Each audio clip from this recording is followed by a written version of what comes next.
Hello guys, कैसे हो? सुबह का राधे राधे, जय श्री कृष्णा। तो गाइस, हमारे भारत की धरती पर, इस पवित्र धरती पर अनेक साधु संतों ने कठोर तपस्या की है और भगवान को प्राप्त किया। उन्होंने साक्षात दर्शन प्राप्त किए हैं भगवान के। ऐसे ही हम संत की कथा सुनाने जा रहे हैं हम आपको, संत श्री सूरदास जी। तो गाइस, चलते हैं आप और हम संत सूरदास जी के बारे में थोड़ी सी जानकारी प्राप्त कर लेते हैं। भारतीय वाङ्मय के अमर ग्रंथ सूरसागर के रचयिता श्री सूरदास जी का जन्म दिल्ली के सतरिकट सिंह ग्राम विक्रम संवत की वैशाख शुक्ल पंचमी को हुआ था। इनकी प्रतिभा अत्यंत प्रखर थी। बचपन से ही ये काव्य और संगीत में अत्यंत निपुण थे। 84 वैष्णव की वार्ता के अनुसार ये सारस्वत ब्राह्मण थे। इनके पिता का नाम रामदास था।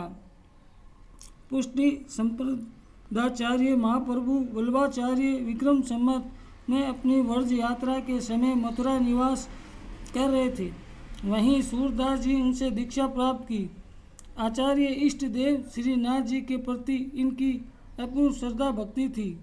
आचार्य की कृपा से ये श्रीनाथ जी के प्रधान कीर्तिकार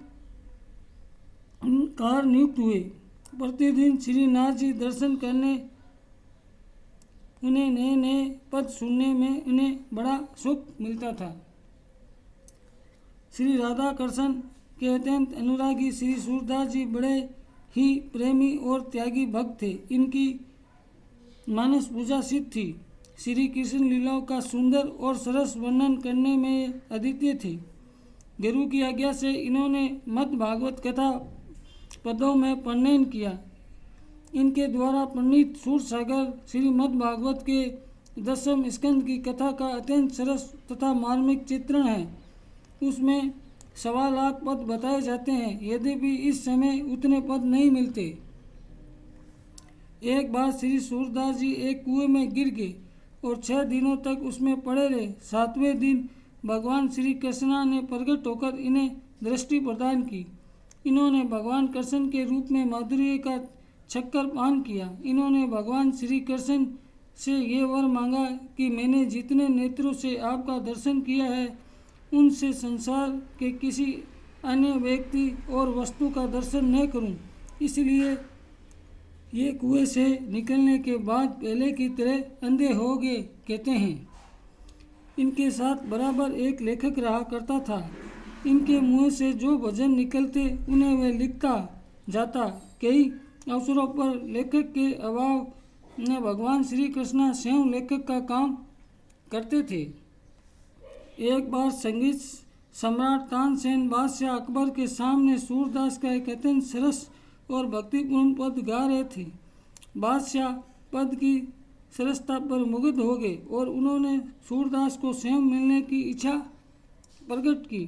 यह तानसेन के साथ सूरदास मिलने गए। उनके अनुनय विनय से प्रसन्न होकर सूरदास जी ने एक पद गाया, जिसका अभिप्राय था कि हे मन, तुम माधव से प्रीत करो। संसार नश्वरता में क्या रखा है। बादशाह उनकी अनुपम भक्ति से अत्यंत प्रभावित हुए। श्री सूरदास जी की उपासना संघ के भाव की थी। यहाँ तक कि ये उद्धव के अवतार कहे जाते हैं। विक्रम संवत के लगभग गोसाई विठलनाथ के सामने परसोली ग्राम में ये श्री राधा कृष्ण अखंड रास में सदा के लिए लीन हो गए। इनके पद बड़े ही अनूठे हैं। उसमें डूबने आत्मा वास्तविक सुख, शांति और तृप्ति मिलती है। श्रृंगार और वास्य का जैसा वर्णन सूरदास जी रचनाओं में मिलता है, वैसा अनंत दुर्लभ है। तो गाइस, आज हमने आपको ये छोटी सी कथा सूरदास जी के बारे में सुनाई। तो हमें इस कथा से यही प्रेरणा मिलती है कि हमें भगवान की भक्ति करनी चाहिए भगवान प्राप्ति के लिए। और भगवान की भक्ति में बहुत बड़ी शक्ति है।